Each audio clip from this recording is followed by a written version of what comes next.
name is Nick Satinover. I am an artist and educator based out of Murfreesboro, Tennessee, which is about 30 miles southeast of Nashville. I'm an assistant professor of art at Middle Tennessee State University, where I teach all of the printmaking classes and manage the printmaking facilities. So I grew up in and around Dayton, Ohio, and after graduate school ended up moving back to the East Dayton area. A lot of the work I was doing throughout school at Illinois State University and beyond dealt with the kind of dichotomies and contrasts that are just present in a kind of post-industrial town like Dayton, Ohio.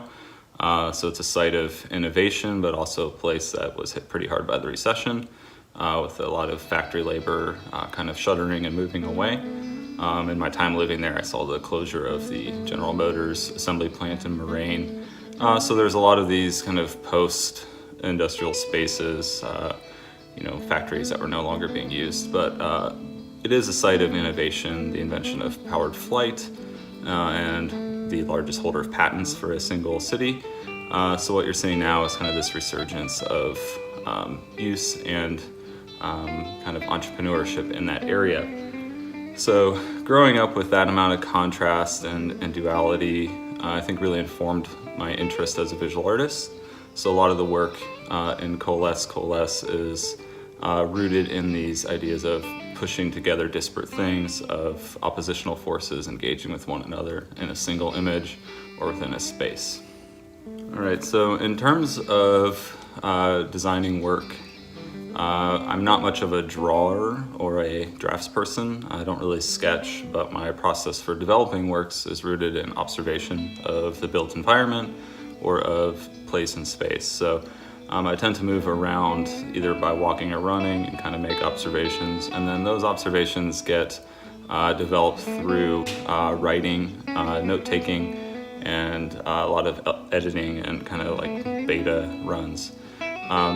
So ultimately, the design process is kind of different from the research process. I think visually, I'm drawn to forms, again, that have a lot of dichotomies and a lot of contrast.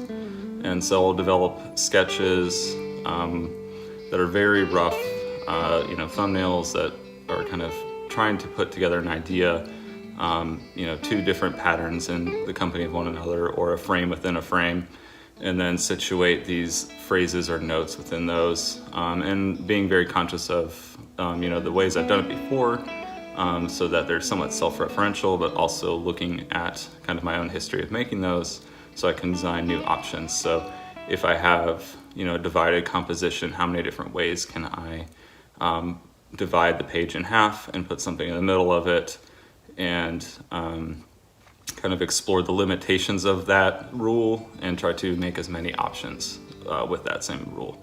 So a lot of it is about establishing a structure and designing within that structure, and that kind of is a top-down way of making for me. So I have a lot of rules and limitations, and within those rules and limitations, I'm pretty free to make a lot of creative decisions and explore a lot of possibilities because I've already cut away the kind of hesitation of a lot of infinite options.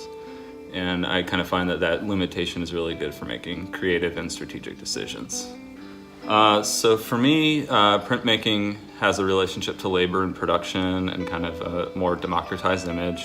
It also has a relationship to signage and text. So there's kind of an intrinsic link to things you see out in the landscape, didactic information, but also the limitations and kind of exponential variables of the rules of printmaking are really interesting to me. So you have to design a way to work with them to accomplish your goal, and often you're having to work around pretty severe limitations, whether they be size or whether they be the amount of colors, whether they be time contingent.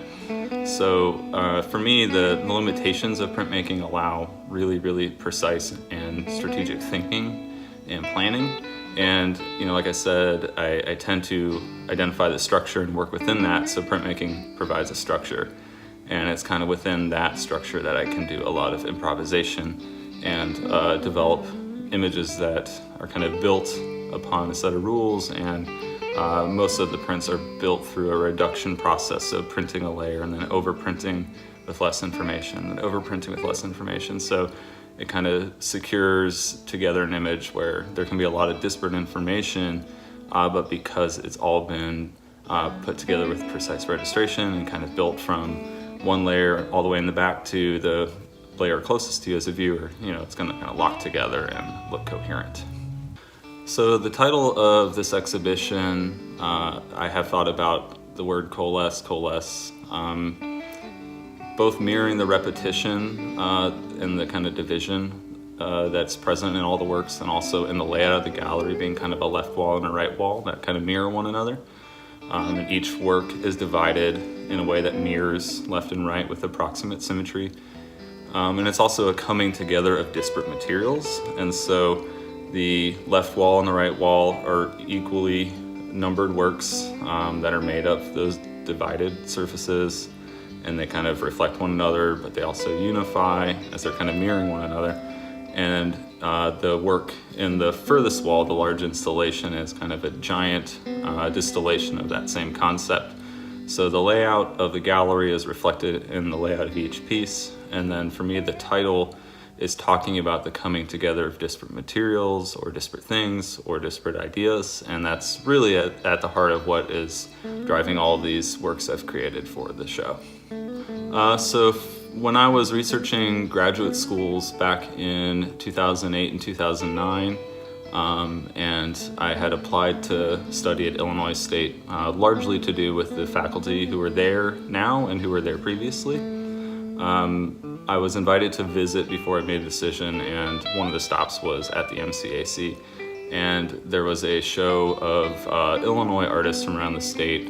And I remember being really impacted by the quality and breadth of the work in that show, and thinking that, regionally speaking, this was a place that was showing a lot of great artists, and that the Central Illinois region must be kind of an incubator for really thoughtful artists. So for me, it's kind of a return home in a lot of ways to show in Bloomington, and then to finally have an exhibition at the MCAC is kind of the completion of a circuit where it really kind of predated my attendance at Illinois State and really got me excited for going there because I could see what was happening in the region. And then to come back and show there is really meaningful to me. It's kind of a full circuit, and I'm really appreciative for the opportunity.